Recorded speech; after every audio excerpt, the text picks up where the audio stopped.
Somebody asked, I think, in 2 or 3 weeks ago's family support group about gaslighting and what is it, and how do we navigate around it. And hopefully after tonight, we'll be able to understand it a little bit more, spot it, recognize it, and then maybe deal with it. And you'll hear later why I say maybe. Okay. All right, just a little picture about warning gaslighting detected.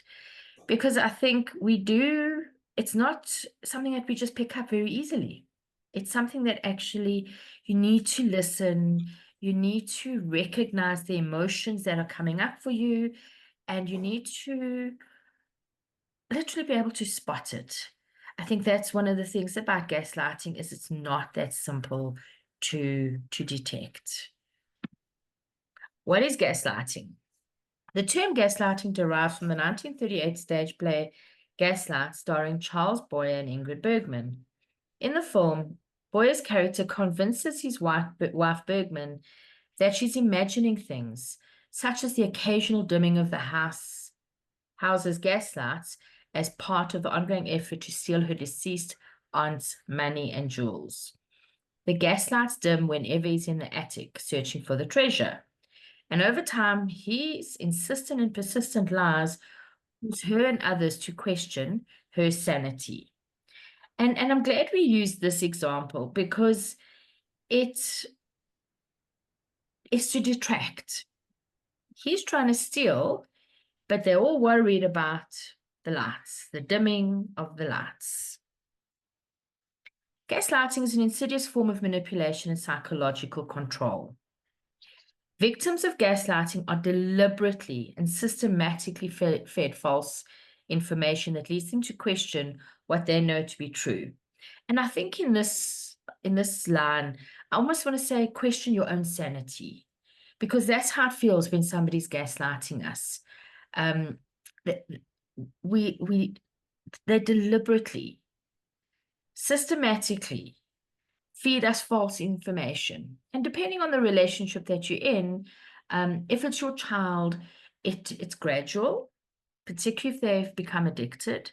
And if it's your partner or your friend or your colleagues at work or your boss, it's not something that you immediately recognize. So it's important to know we systematically, slowly fed the false information. Victims of gaslighting may end up doubting their own memory, their perception, and their sanity. Over time, a gaslighter's manipulations can grow more complex and potent, making it increasingly difficult for the victim to see the truth. I think that's quite clear. It's important to recognize it doesn't just come within the context of romantic relationships. Alcoholics, drug addicts, gambling addicts, etc., or people with process addictions even. We see it with eating disorders. They employ the exact form of manipulation.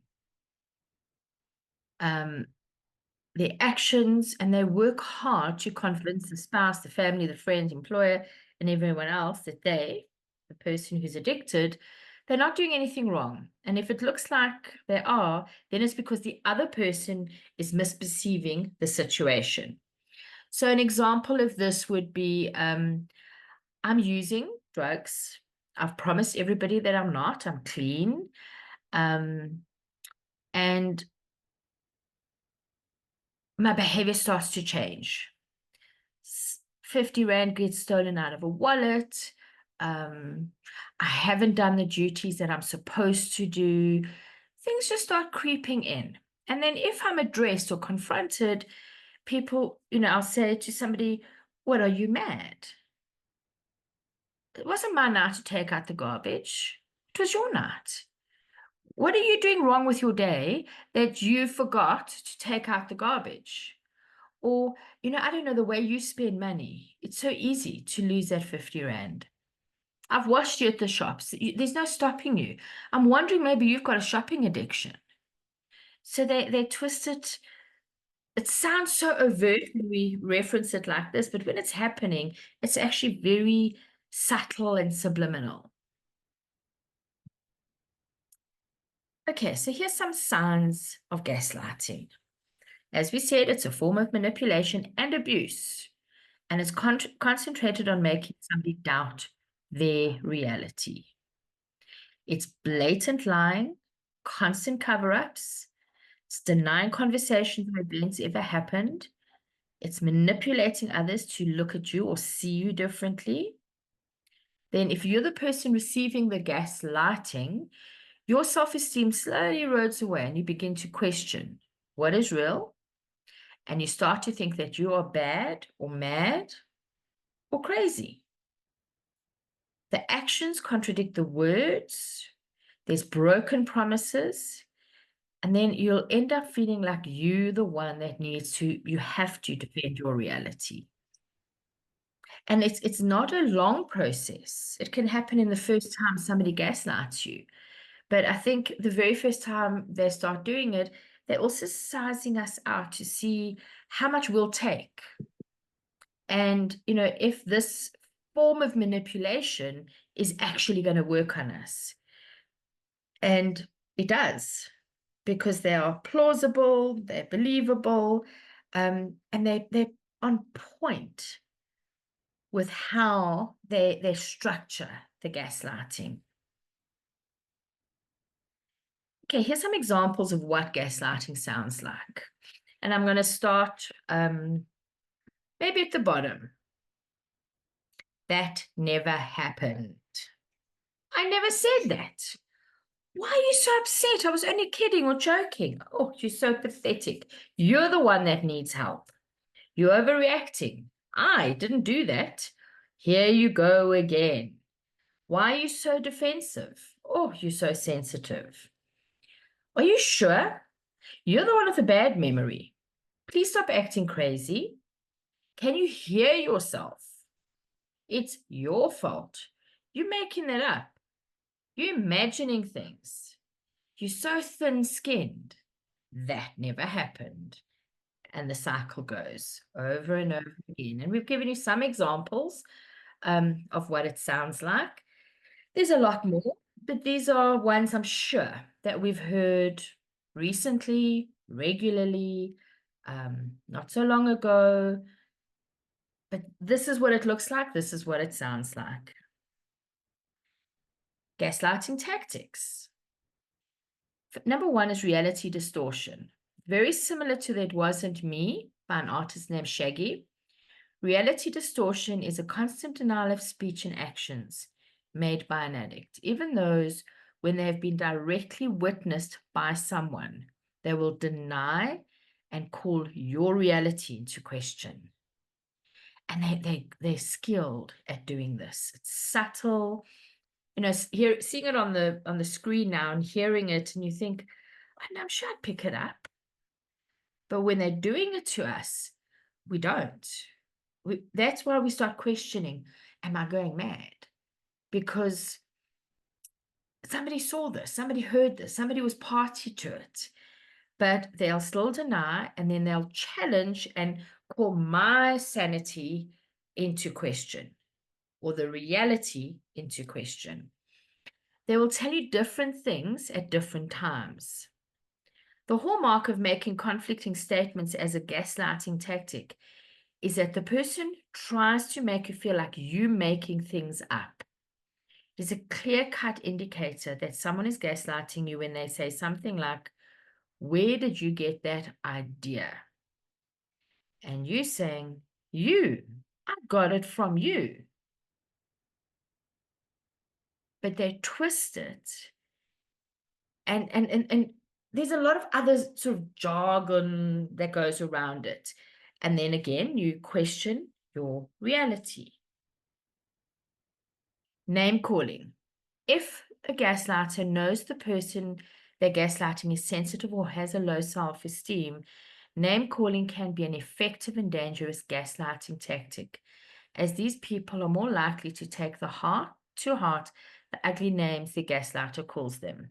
And I think this, unfortunately, most of us fall into this category, particularly with our loved ones who are addicted. They know deep down that they've broken us down. Their addiction, their behaviors, their antics, their crime, their theft. And they know that if they say something in a gaslighting manner, that is going to make us feel broken. And sadly, that's the intention. They want to hurt. Now, the question comes in, why do they want to hurt us? Is it because they are hurting themselves? Is it because they want to take the heat off them? Is it because they have planned this? Or I used to joke and say, how come every addict on the planet has the same language? Do they go to the same addict school to go and practice these things? And I think it's a bit of all of the above. They are hurting, but they definitely do not want any spotlight on their behavior. Because if we place the spotlight on their behavior, then they're the one that have to effect change. And if they're seen to be the problem, A, they've got to change, but B, that guilt and shame weighs heavy on them. But very often, it's become such a natural way of communicating that often they're unaware that they're doing it. So it's repetitive, it's instinctual, it's regular. And that's where I think we start questioning our sanity. Because, come on, we've done this before, especially if they've been in treatment before and they've relapsed, or if they left treatment, RHT'd, didn't continue with the program, maybe finished treatment but didn't go to meetings, not working a program of recovery and responsibility. That's when we see the gaslighting more pronounced. For an example, an addict calling you a bad mom or bad partner, or telling you that you hate me or don't love me because you put a boundary down or give them consequences for their actions, such as taking them to rehab. The one that we hear a lot, I hear a lot, especially because I do some of the intake stuff. Parents will say to me, he told me he didn't ask to be born. She didn't ask for me to be her mother. And when they say that, even though consciously we know that they're manipulating, gaslighting, it hurts. And it hurts because you think that, is this problem much deeper than I thought it was going to be? Is this a childhood psychological damage? We don't know that, but that's not what this is about. This is about, I will gaslight you to make you feel bad about yourself because it gives me a little bit of power. And then you do not have to set any boundaries for me because I want to avoid consequences of my addiction and my behavior, and certainly don't want to change because you're the problem. I'm not, you are. Okay, number 4, something else they do really well is they put two people against each other. We see this a lot in addiction. They'll put, or I like to call split, people in their lives against each other to get what they want. They do this with their parents, children, siblings, etc. They even do it when they come into treatment. In the first week or two, we get told how bad the parents are, how horrible the sister is, the mother, the father. We don't take it into account because they're still in that addicted, manipulative gaslighting phase where if I put all the blame on my mother, then I can abdicate responsibility. If I blame my sister or my siblings, my grandparents, then you're going to feel sorry for me. You're going to not touch on my addiction. You'll understand why I took the drugs or alcohol, but I could carry on doing what I'm doing, which is comfort. It may not seem like that for all of us, but the addiction is their comfort, their substance. It's killing them. They're insane. They've landed up in jail, written off cars, but it's still comfort. They tend to play people off each other as the good cop and the bad cop. We also see it in treatment. They get two counselors, and they'll play or split the one off against another. And then they'll have a group counselor and they'll split that person against the other. We'll hear things like, my doctor said that I've got depression and alcohol's not my problem. And we'll know because we know the doctor is very, very, very, very clued up about addiction.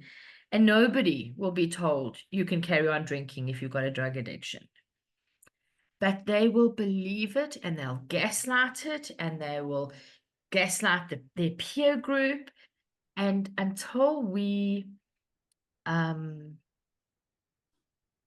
constantly work on that, the manipulation and the gaslighting, they will continue to use it as a defense mechanism.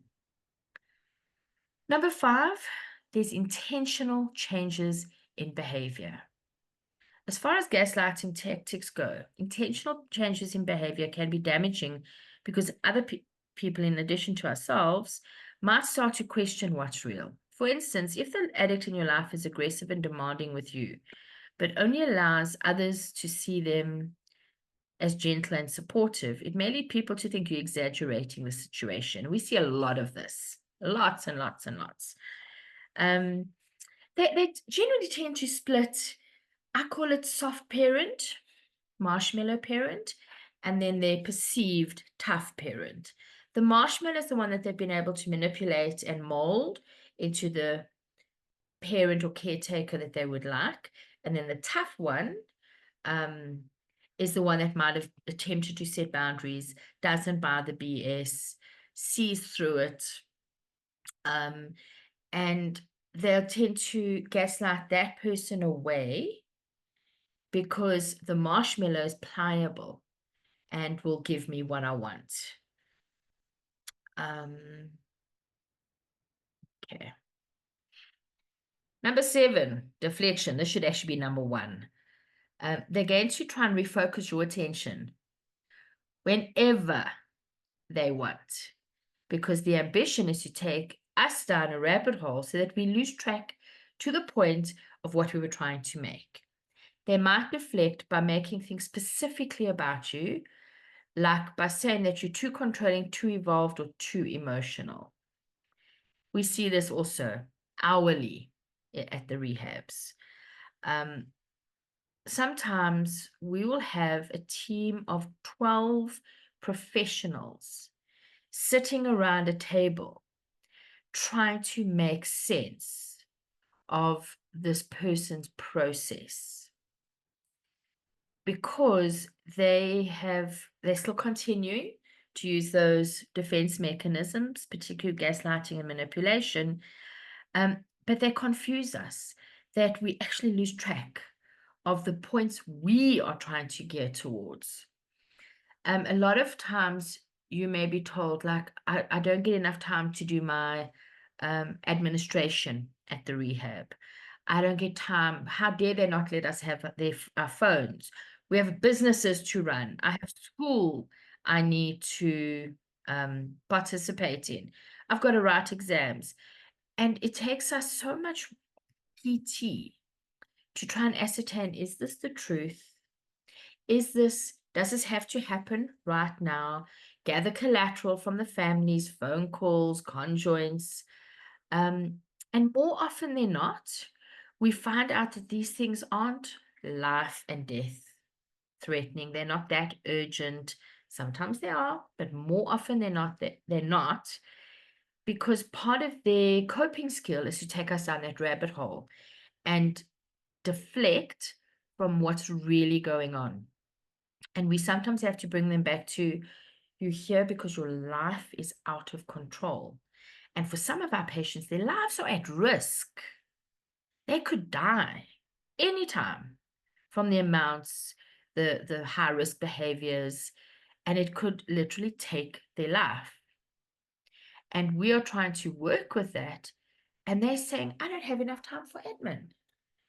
And as much as we may say to them, I'm very sorry, but if you don't get clean, you're not going to own a computer.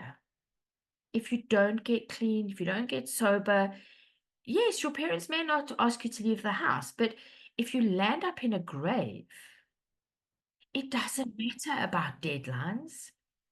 It doesn't matter about, oh, sorry. It doesn't matter that you haven't handed in your paper. Recovery has to be your number one. And until you can see it, part of our job and responsibility is to help you not deflect. That's why we often ask families, please work with us, because that deflection could literally cost them their time in treatment, their lives at the end of the day, and it hampers recovery. So we make them accountable for what they're doing, when they've done it, how they've done it, and people might think it's futile. To me, as head of treatment, thinking that I'm not aware of what my counseling team are doing and saying and working with. And Dr. Tia, you know the time it takes to gather all the information and collateral just to say to them, you're not writing matric now, or your job is, you're not going to get this new job yet. They want you to be clean. And it can take us 2 weeks of daily therapy just to get them to a point to stop gaslighting, stop deflecting, and learn other skills other than manipulation. And I love it when they say you're too controlling, too involved, or emotional. We listen to phone calls, and we'll often get reports. He told his wife that she's too controlling. Well, yeah, he's blown every cent she had. The kids have to be fed. School fees have to be paid. Mortgages have to be paid. Rent's got to be paid. So, yes, controlling is not good in the long run. But while they're in active addiction and early recovery, people are scrambling to get their lives back on track. And it's not that she's too controlling, it's that your life was so out of control and unmanageable, and let's not deflect. Number 8, scapegoating. Oh, they love doing this. Scapegoating as a gaslighting technique is when the other person makes you believe that something that has happened is your own fault. Obviously, you're not at fault, but a gaslighter who's scapegoating you will try and make you feel otherwise. And guess what, guys? More often than not, they do. When they scapegoat us, and again, sometimes we can see it, but it's like that runaway train, and we can't actually put the brakes on and slow it down. We start to feel that we're not doing things right. We're not managing their recovery process right. We're not managing the home right. We're not managing our children right, or their careers. Okay, Malay, is there any questions yet? Hi Cheryl, no, there's no questions. I think what I'd like to add here is if we're not aware of gaslighting and what that looks like, it becomes part of how addicts treat their families. And you've been hammering on it this whole time, but it becomes part of the language that they use, and it becomes part of what we think is normal. And And, don't you and, think it becomes part of a belief system? Mm-hmm. Definitely. Definitely. The whole thing of I'm angry because my son is using drugs. And then they turn around and at the end of the day, you sit there wondering, is it my fault for being angry? Was I too hard on this person? Didn't I raise this person right? It's actually sad to think about it, but we don't, if we're not aware of these tactics, we we don't know what's going on. It's a form, it's part of their lifestyle. Yeah. And I agree with you, it can take up to 2 weeks just to break their way of thinking. Mm. And sometimes only one, right? Mm-hmm. One of their thoughts or one of their beliefs. You know, we'll often hear, often, I think if nowadays as I hear it, I almost like want to close my eyes and cry. Um, I drink because I'm traumatized. No, you're traumatized because you drink. Mm-hmm.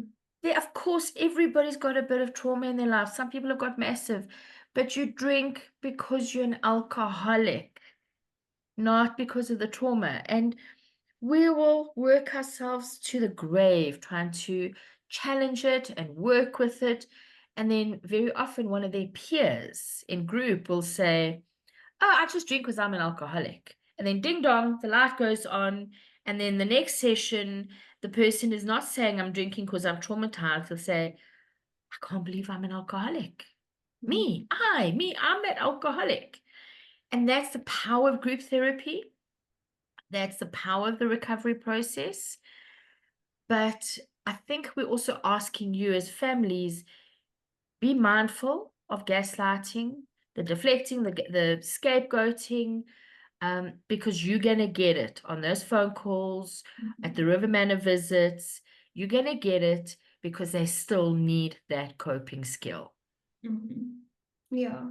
No, it's exactly what you're saying, because the family might take them to treatment, so they don't have that gaslighting space anymore. Then they come to treatment and then they try it on us. Then they don't have that space anymore. And then it's time for their first phone call. So Yeah, then they try to run back to the family. And it's usually they when the family come back and they'll message and say, okay, but what is happening in treatment? Because we're so used to that behavior that our loved one is showing us that we then go back into that questioning phase. correct. Yeah. And I think, and I want to share this here because in the late 80s, early 90s, Danny Sugarman from The Doors was the drummer. And he got clean and he started a rehab in Hawaii. And one of the program rules was no family contact for 2 years. And they believed that it took 2 years of separation for the family to heal and for the addict to stop their manipulation. Now, we can't do it. It's not sustainable. It's not affordable. You can't really put somebody away for 2 years. But they were doing that in the 90s because they believed how broken the families became. They needed that amount of time for their own healing. And that this is part of it. That the gaslighting is chipping away at self-worth, self-esteem, confidence, sanity. Many times I used to sit and think, did that really happen? I can't actually believe that really happened. Then I'd have to bounce it off somebody else who maybe witnessed and say, what did you see? And they say the same as me. And I say, but why aren't we seeing? Why did he try and convince us that that didn't happen? And if you look in their face, it's conviction, it's real, it's believable, it's plausible, because that's part of that defense mechanism and coping skill. And it's that extreme manipulation. Mhm.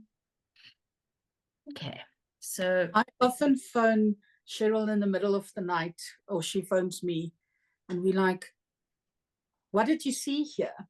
Because we gaslighted constantly.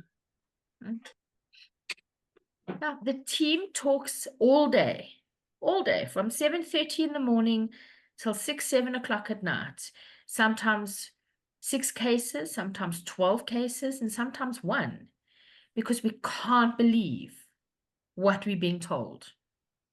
And we have to prod and poke and explore and dismantle because they sound so plausible.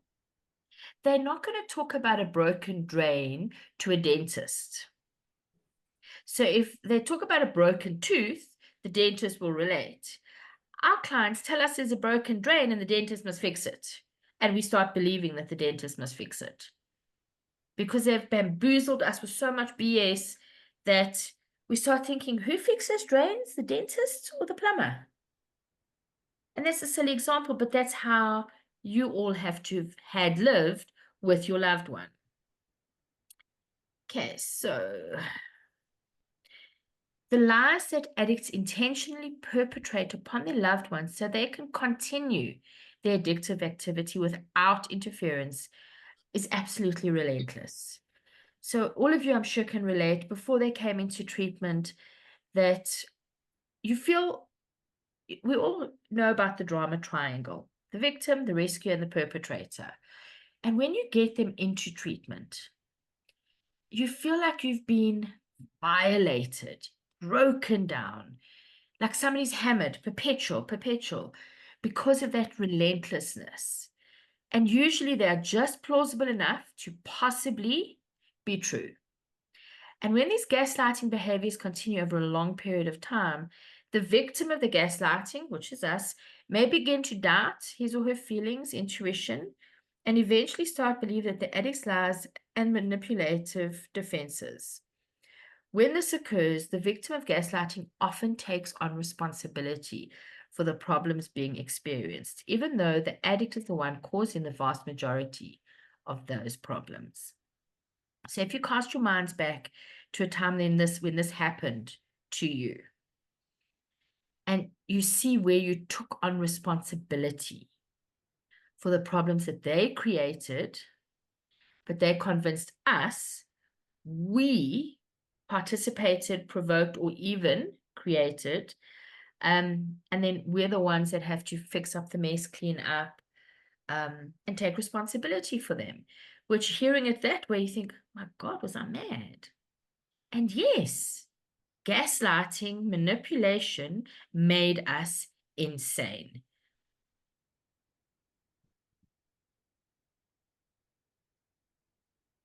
Okay, ways to deal with gaslighting. And these aren't, I'm sad to say, cast in stone, because I think it's a learned recovery, takes time. And please be careful. I really don't want all of you tonight to go rush off and phone your loved ones and say, you little shit, you gaslighted me, because that's not going to be what recovery is. It starts with about awareness. So first, make sure that it is definitely gaslighting. 99% of it probably will be, but ensure first that it's gaslighting, because it's not easy to recognize, especially because, like I said earlier, it starts off very small and other behaviors can sometimes seem similar. I use a reference with the team. I call it the fringe syndrome. You know, when we've got a fringe, we're going to have a haircut. Our hair is very nice. We're very comfortable. We don't see the fringe growing on a daily basis. But one day, the hair's in our eyes. We're clipping it back. We're moving it back. We want to chop it off ourselves. And we wonder, where did this come from? Like, I had my hair cut 4 weeks ago. Now it's sitting here in my eyes. Gaslighting and addiction is very much like that. It starts off small, subtle, slow, and then it hits us. True gaslighting develops into a repeated pattern of manipulation. The person gaslighting you generally wants you to doubt yourself and depend on their version of reality. Now, how distorted is that? That they gaslight us to doubt ourselves, to depend on their version of reality.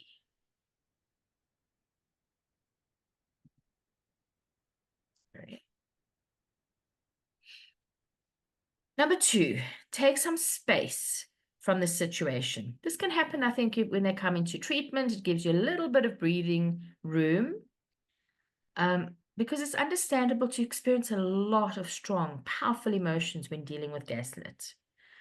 Anger, frustration, worry, sadness, fear. These feelings and all others are completely valid, but try not to let them guide your immediate reaction. And I think that's so key. If I say guide your immediate reaction, I think we're putting it mildly. Don't let them dictate how we're going to react. Often you'll hear us talk about proactive versus reactive.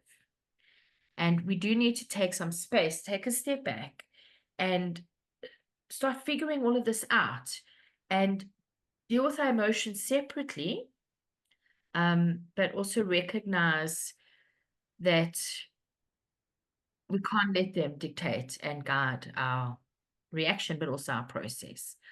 Remaining calm can help you handle the situation more effectively. And I think this happens when we've got knowledge, when we have some insight and we understand what we're dealing with. You might want to deny what the person trying to gaslight you has said, after all, is completely untrue. But they may not back down, and your distress can encourage them to keep trying to manipulate you. So I personally don't think we should try and argue with somebody gaslighting us, because sadly, I don't think it's a win-win situation for anybody. It fuels the addictive fire. It fuels the addictive pattern. And honestly, it makes us feel mad. We'll walk away from a gaslighting situation and you'll go, who's insane here? I remember one of the ladies in my first tough love group used to say, if I walk past a window and there's an addict and his mom, or addict and family member, and I don't know who's who, I won't know who's the addict and I won't know who's the codependent, because they'll both be acting the same. And I think this is because of gaslighting. Keeping calm can also help you on the truth, making it less likely that their false version of events will sway your confidence and give you faith in yourself. I want to go back to, remaining calm and how we respond. I think it's a human nature to want to defend, particularly reality. And when you've dealt with addicts and chronic addiction, what's real and what's not real? I remember coming home one day and our stove was gone. Our big stand-up D5 white stove was gone. And there was one person in the house, the addict. And we said to him, where's the stove? What stove? We had a stove here. We've cooked here for 20 years. No, he doesn't know. How do we know there's always been a stove there? Like, come on. There's oil on the floor. You can, there's a stove. You here alone. Somebody must have walked in and taken. No, people don't walk out with a stove. But it was over and over and over, round and round and round, until somebody walked away, and it was me that walked away. I was like, stolen the stove.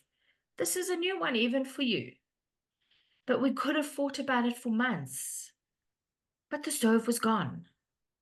So pick your battles. Try not to get into this he said, she said, because I don't think anybody's going to win, but certainly not the person who's being gaslit. Sheryl, I think with this, I just want to add a way that you can practice it, because it's not always easy being in that space, hearing these things that you know is untrue, feeling that hurt, not to react. So something that I usually think of when I'm in a situation, a distressing situation like that, is to literally use the word stop. So the S, it would be to step back. Okay, you said what you had to say. I'm stepping back, and usually what will happen is the loved one that's in fault, the addict, will come after you. No, I'm not done. I want to go back. Okay, but having that strength to say, I'm taking a step back. Okay, the T is to go take a breath. You go do you, and I'll do me for the next half an hour. And then the O is to observe what just happened. What is the facts of the situation? And then going back with the P and to say, okay, now I'm proceeding. And the thing is, the addict doesn't want that, because if that happens, it gives us an opportunity to actually think about what's true and what's not. And if we do that, they don't have that power. Correct. Thank you, Molly. Could I ask you to please type that in the comments? So if anybody wants to take the acronym of STOP down, they can. Sure. Okay, thank you. If there's no questions, I will proceed, because we've still got a little bit of a way to go.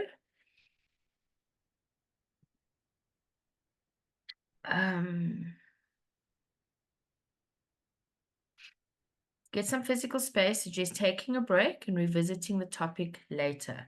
Going for a walk or stepping aside briefly can help you clear your mind and focus. Collect evidence. Now, this one I'm saying with some trepidation, because I think as families we can get too involved in collecting evidence and it becomes our only focus. And because we're hoping that with all this evidence, we'll prove to them that they are incorrect and we were in fact correct. So we're giving it to you, but please tread very lightly with collecting evidence. I prefer to journal.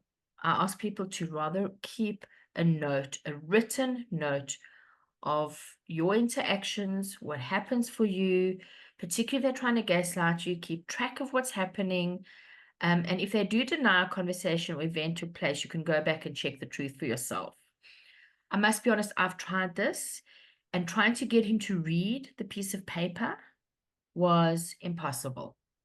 So it didn't really work in my case because he was so hooked on his manipulation, because if he let it go, he'd have to think about cleaning up.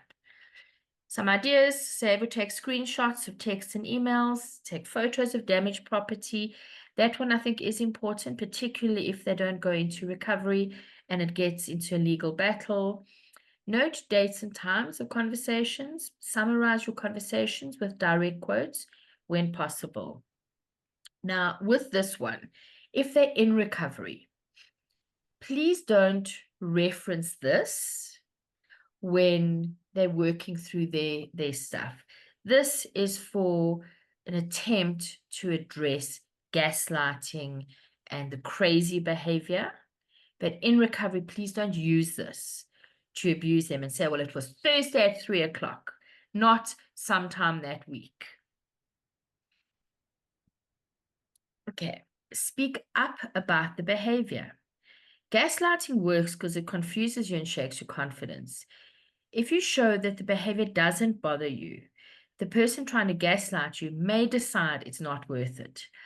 I ask people to unplug. So if you visualize a plug with a switch, if you take either the switch off or the plug out, the electric energy that goes through it stops. And the same with gaslighting. So if we display that it's not working, and we don't take the bait, it loses its power. In addition to lies and misdirection, gaslighting often involves criticism and insults. Calling these out calmly but assertively shows them that you won't accept the behavior. Don't be afraid to speak up. So in this regard, some examples that I give families is, don't use words like, your problem. So your alcoholism, your drug addiction. When the night you wrote off the car, the day you didn't lock the security gate. So you call it by facts, leave the emotional stuff aside, and talk about the behavior. If you didn't lock the gate, well, you didn't lock the gate. You can prove to me. I'm not going to say you didn't lock the gate. I will just tell you, I noticed that you didn't lock the gate. And when you say, how do you know? You were the last one out. And how do I know you weren't drinking outside? And we can get into this big debate. No. Call it out, address it, but step back. Remain confident in your version of events. For you, not for them, for ourselves. Because if we start questioning ourselves, that's that insanity we spoke about earlier. I know that I didn't lock the gate. It was his responsibility. He didn't lock the gate. I don't have to go drumming it into him. I don't have to prove anything to him. I'm confident. How do I move on? Please don't give in to the urge to question yourself. Part of this game is they want us to doubt reality. You know what happened, so repeat it calmly with confidence. Start it with I. If they continue challenging you, please don't get drawn into the conflict. Arguing can lead to further tension and puts you in a position where you're more vulnerable to further manipulation. By refusing to argue, protect yourself and maintain control over the situation. This is where I often use the 8 words or less statement in dealing with addiction. active addiction primarily. I feel manipulated. When you gaslight me, I'm going to walk away. I'm not a gaslighter. I've never gaslit you You've got to walk away. Because that's where the power comes back to the healthy one, the loved one, the family. Yeah, please avoid arguing. Please. It's futile. It's a waste of breath, energy. It's chaos. Walk away. It's no shame to say, I'm powerless over this situation, but I refuse to allow my life to become unmanageable. Okay, so, sorry. Number 6, focus on self-care. Taking care of our physical and emotional needs probably won't have anything to do to address the gaslighting, but good self-care will make a difference by improving our state of mind. Dedicating time to relaxation wellness practices can improve your physical and mental health, helping you feel stronger, more capable of facing challenges in your daily life. We cover this topic often, and a lot of people might think, why? Because if we're not okay, we're not going to behave okay. Number 7, involve others. You might worry talking to other people about the situation will lead to drama, but when dealing with gaslighting, it's important to get insight and support from people you trust. Seeking input from different people in our lives can help reinforce our knowledge that we aren't confused, crazy, or losing our memory. I was very blessed to have a tough love support group that I went to for about 12 years. And they all really got to know me, and I really got to know them. And I believe intrinsically that they saved my sanity. Because living with this perpetual addiction, particularly, we didn't have court orders in those days. We couldn't stop and get them into treatment. If I didn't have that platform of like-minded people suffering the same disease that my family suffered, but pointing out that's manipulation. No, you haven't done anything wrong there. You're okay. It's like, oh, okay. So please find a support group, join, talk, find a sponsor, find a therapist. Align yourself with people that will smile at you and say, I'm afraid, darling, that's gaslighting.